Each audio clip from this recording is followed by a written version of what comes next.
खोलीचे करार संपल्यानंतरही घरात राहणाऱ्या एका मराठी कुटुंबाला त्या सोसायटीचे चेअरमन कडून शिवीगाळ केल्याचा दावा या मराठी कुटुंबियाकडून केला गेलाय। मराठी माणसांची इथे राहण्याची लायकी नाही असं म्हणत शिवीगाळ केली गेल्याची कुटुंबाचं म्हणणं आहे। पनवेलमधील भोकरपाडा भागातील हिरानंदानी सोसायटीत गायकवाड कुटुंब भाड्यानं खोली घेऊन राहतात। त्यांचं कॉन्ट्रॅक्ट संपल्यावर ते दुसऱ्या रूमची शोधाशोध करत असल्यानं त्यांनी त्या संदर्भात घर मालकाला कळवलं होतं। त्यांचं मूल लहान असल्यानं घर मालकांना त्यांना राहण्याची परवानगी दिली होती, तरीही या सोसायटीच्या महिला चेअरमन कडून रूम सोडण्यासाठी दबाव टाकला जात असल्याचा आरोप त्यांनी केलाय। या वादात गायकवाड यांना हृदयाचा त्रास होऊ लागल्यानं त्यांना रुग्णालयात दाखल करावं लागलं। या घटनेची माहिती मिळताच मनसेनं जाब विचारला। मनसेच्या रायगड जिल्हाध्यक्ष अदिती सोनार आणि त्यांच्या कार्यकर्त्यांनी मराठी माणसांवर होत असलेल्या अरेरावीचा जाब विचारला। परिणामी चेअरमन वसुंधरा शर्मा या महिलेनं सर्वांचीच माफी मागितली आहे आणि यापुढे एकाही मराठी कुटुंब किंवा भाडेकरू कुटुंबियांना त्रास देणार नाही याची कबुली दिली आहे। दरम्यान या महिला चेअरमनना आतापर्यंत 3 ते 4 मराठी कर्मचाऱ्यांना कामावरून काढून टाकलंय अशी माहिती मनसे पदाधिकाऱ्यांनी दिली।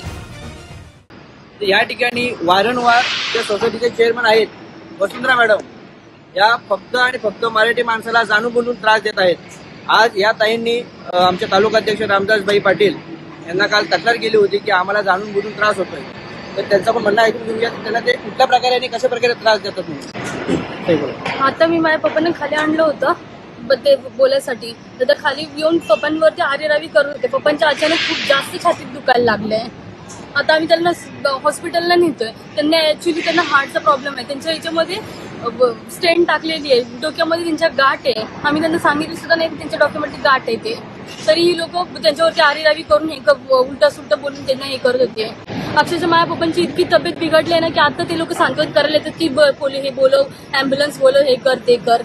मी त्यांना तेव्हा पण सांगत होती ना, अजूनपर्यंत मराठी माणसांना त्रास द्या। आता ती मला बोलते आत्ताच्या आता रूम खाली करा, आत्ताच्या आता रूम खाली करा। बोलायची पद्धत आहे, सगळं शिव्या वगैरे देत होते माझ्या वडिलांना। ही बोलायची पद्धत आहे का? माझं 5 महिन्याचं बाळ आहे। मी त्यांना सांगते की माझं 5 महिन्याचं बाळ आहे, मी आता लगेच रूम खाली करून कुठे जाणार आहे, तरी ते ऐकायलाच तयार नाही। तुम लोग गेट के बाहेर जाओ, तुम लोग गेट के अंदर चाहिए नाही। कुठे जाणार आहे मी 5 महिन्याचं बाळ? रात्री 2 वाजता मॅडम यांच्या ज्या चेअरमॅन आहेत यांनी आमच्या समोर मागाशी आरेरावी करत यांच्या वडिलांना हार्ट अटॅक येईल एवढा त्रास दिलेला आहे। याच्यापूर्वी 2% मराठी माणूस तुमची इथे हिरानंदानीमध्ये राहण्याची लायकी नाही या भाषेमध्ये ते बोलतात। याच्या अगोदर त्यांनी 3 लोकांना मराठी माणसांना कामावरून काढलेलं आहे आणि ह्या ताईंचा 5 महिन्याचा बाळ आहे।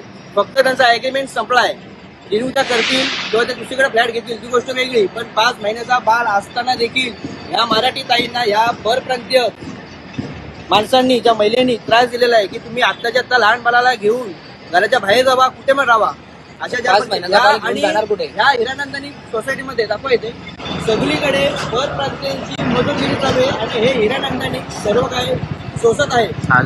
याच्या पलीकडे पोलिसांना देखील आम्ही 1.5 तासापूर्वी 112ला यांनी कॉल केला होता। 1.5 तास उशीर केला तरी पोलीस आले नाही। आता पोलीस कधी आलेले नाही, महिला पोलीस पण आलेले नाहीयेत, महिला पोलीस अजून आलेल्या नाहीयेत।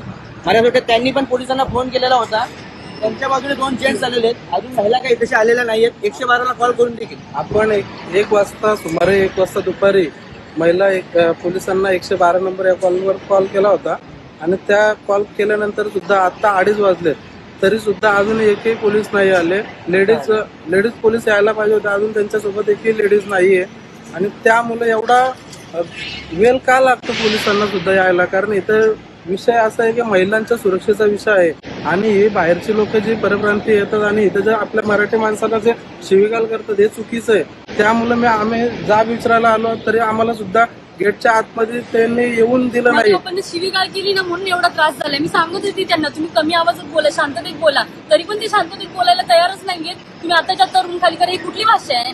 शांततेत पण माणूस बोलू शकतो। मी त्यांना एवढं सांगते की माझ्या बॉडीला आजारी आहे, हार्टचे पेशंट आहेत, तरी त्यांना आता त्रास झाला की त्याला जबाबदार कोण असणार आहे? परप्रांतीय लोकांची जास्त मजुरी वाढत चाललेली आहे महाराष्ट्रामध्ये।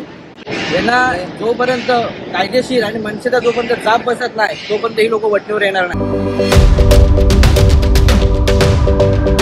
यूट्यूबवर सुद्धा रायगड टाइम्स सर्च करा आणि पहा रायगडच्या कानाकोपऱ्यातील प्रत्येक बित्तम बातमी।